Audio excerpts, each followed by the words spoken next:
Let me bring in Democratic Senator Mark Kelly of Arizona, a combat veteran and member of the Armed Services and Intelligence Committees. It's always good to see you, Senator. I first want to get your take on what we heard from the president. I'm quoting him again. We won. We won the bet. In the first hour, it was over. What do you say to that? Well, I mean, it's ridiculous. I mean, the president, we know who he is at this point. He says ridiculous things. He believes ridiculous things.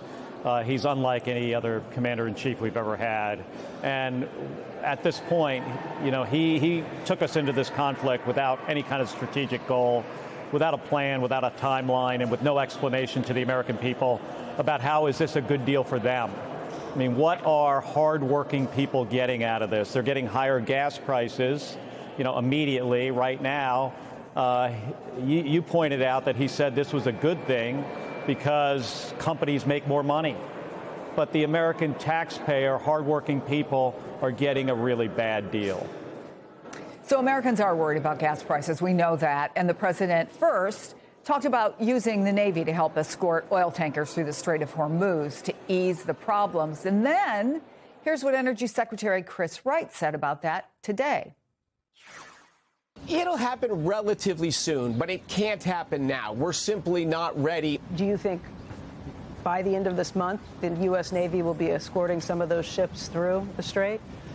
I think that, yes, I think that is quite likely the case. Give us a reality check. First of all, how difficult and dangerous would that mission be, and how quickly could it get up and operational? Well, Chris, Chris Wright, the Secretary of Energy, doesn't, have a military background. I think he's just speculating. Maybe he's trying to ease concerns and bring down oil prices. 20% of the world's oil moves through the Straits of Hormuz. I spent a couple different deployments there, once for Desert Storm, but the first deployment I went on had to do with the Straits and the Iranians harassing shipping through those Straits. It's a big challenge for the United States Navy to escort, super tankers through a 20-mile passage when part of that passage has been mined with sea mines, incredibly risky. It also puts those ships at risk. The Iranians, they still have capability to attack our forces, including our ships. And in that confined environment of that strait, those sailors aboard those ships would be at significant risk.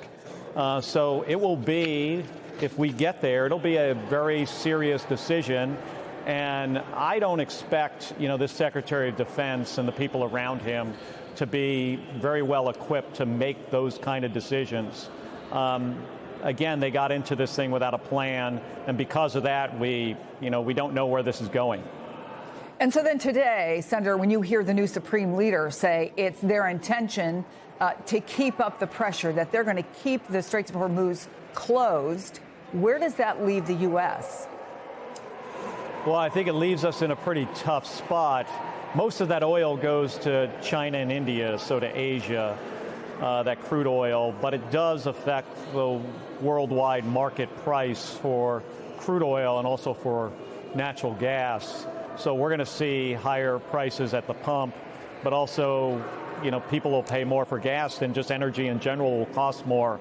This administration, made it harder for the energy that we did have available in this country to put on the grid. Now, it's a separate energy source, but it is also important to bring down people's utility prices.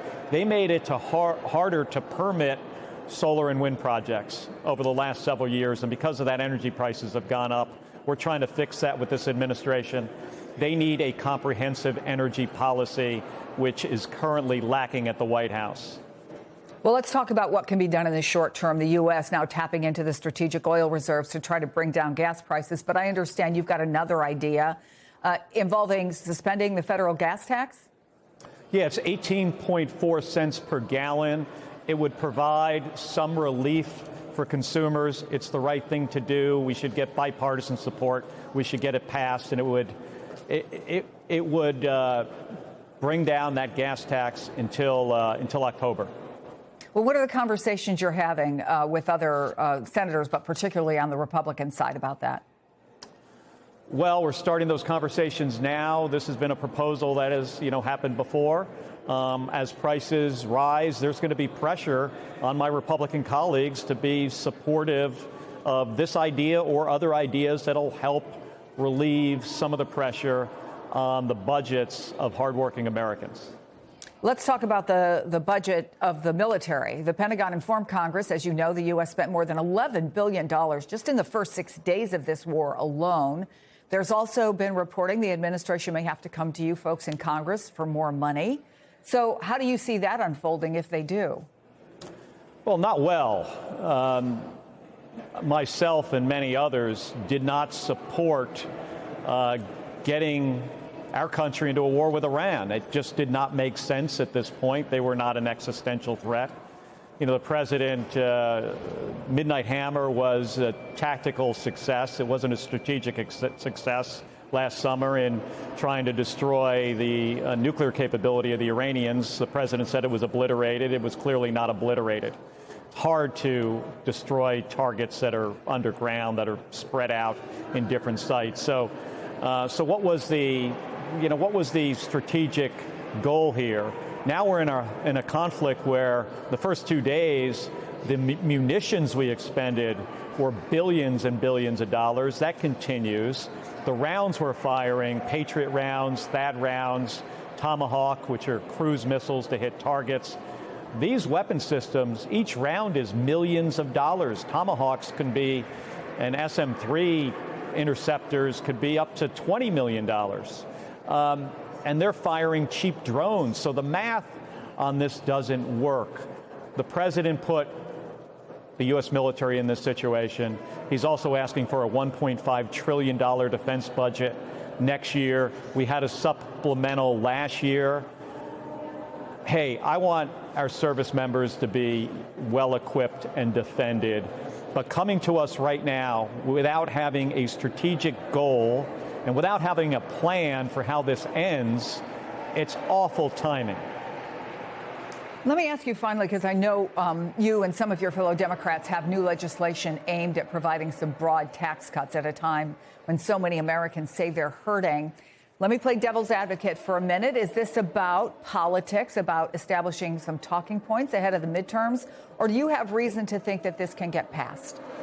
It is, and it's about correcting some of the things that the president did last year with his big, beautiful bill. 74% of the tax savings, the benefit of that legislation went to millionaires and billionaires. People at the bottom got barely any help.